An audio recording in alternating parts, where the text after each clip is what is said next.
దేవుని న్యాయ విధి ఏం చేస్తుంది అంటే శత్రువుని ఏం చేస్తుంది? కంప్లీట్గా అణిచివేస్తుంది. పౌలు అంటున్నాడు, సంఘమా న్యాయం మీద మీ మనసు ఉంచండి. You may be visiting different places, different people, but forget not you are following just God. నీతిమంతుడిని మీరు ఏం చేస్తున్నారు? అనుసరిస్తున్నారు. ఒకరోజు దావీదు అనుచరులు ఒక గృహలో ఉన్నారు. నిష్కారణంగా సౌలు దావీదుని తరుముతున్నాడు. దొరికిన చోట పట్టి చంపేద్దామని చూస్తున్నాడు. నిలువ నీడలేక, మనుషుల్లో ఊర్లో ఉండలేక, శత్రుదేశంలో ఉండలేక వెళ్ళి గుహల్లో దాక్కుని కూర్చున్నాడు. ఇలాగ తరం పడుతున్న తన పరిస్థితిని బట్టి తిండి లేదు, ఆదరణ లేదు, సహాయం లేదు, ఎవ్వరూ కూడా మేలు చేయటం లేదు. సరిగ్గా దావీదుని చూస్తే ఇన్ఫర్మేషన్ పంపించేస్తున్నారు. ఎంత మూర్ఖుడు అయిపోయాడంటే యాజకుడితో సహా అన్నం పెడితే యాజకుడితో సహా చంపేశాడు. ఈ విధంగా ఉంటున్నటువంటి సౌలుని ఏం కత్తి పట్టే సౌలుని చంపతలు పడేస్తాడు. పెద్ద విశేషం కాదు. కానీ సౌలు ఎవరు? అభిషక్తుడు. God will bring you to the situations. కొన్ని పరిస్థితుల దగ్గరికి దేవుడు నిన్ను తీసుకొస్తాడు. వీళ్ళు గుహలో కూర్చొని ఏడుస్తూ ఏమిటా పరిస్థితి, ఎట్లా తప్పుకోవాలి సౌలు నుంచి అని బాధపడుతుంటే సౌలు చెంబించుకుని వచ్చాడు. ఎక్కడికి? గుహలోకి. చెంబు పట్టుకెళ్ళేవాడు సైన్యాన్ని వేసుకొస్తాడా? చెప్పండి, రాడు కదా. ఒక్కడే చెంబు పట్టుకొచ్చాడు. అనుచరులు చూశారు. దావీదు గుహలోకి వచ్చినాడు. ఎవడో తెలుసా? రాజు.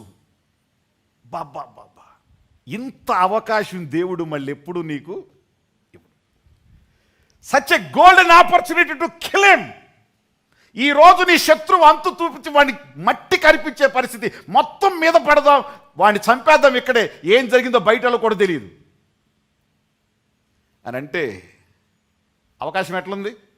ఎప్పుడు సైన్యంతో చుట్టూ 3000 మంది సైన్యంతో ఉండే సౌలు ఒక్కడే వచ్చాడు. వీళ్ళు శ్రమ పడుతున్నారు, ఇతని గురించి బాధపడుతున్నారు, ఏం చెయ్యాలా అని చూస్తున్నారు. ఎదురుగా దొరికాడు. ఇప్పుడు ఏం చేయాలి? వీళ్ళు అంటారు, ఇది యెహోవా నీకు అనుగ్రహించిన అవకాశం, ఇమ్మీడియట్గా త్వరగా. కానీ ఒకవేళ నువ్వు వెళ్తావు, మమ్మల్ని వెళ్ళమంటావు, చెప్పడు. వద్దు, నేను వెళ్తాను, ఆగండి. మెల్లగా దగ్గరికి వెళ్ళి ఏం చేశాడంట? టాయిలెట్ కూర్చుంటున్న వాడి ఇది పక్కన ఉందంట, దాన్ని చెంగు కోసినందుకు కూడా బాధపడ్డాడంట. కామ్గా కూర్చున్నాడు. బయటికి వెళ్ళిపోయాడు. కొద్ది దూరం వెళ్ళిన తర్వాత పిలిచాడు, సౌలా నాయనా ఒక్కసారి ఈ చెంగు ఎవరిదో చూడు. దీన్ని కోసిన వాణ్ణి నీ మెడ నేను కొయ్యలేనా? ఒక్కడవుగా ఉన్నాం, మేము చాలామంది ఉన్నాం, నేను ఈజీగా చంపలేనా?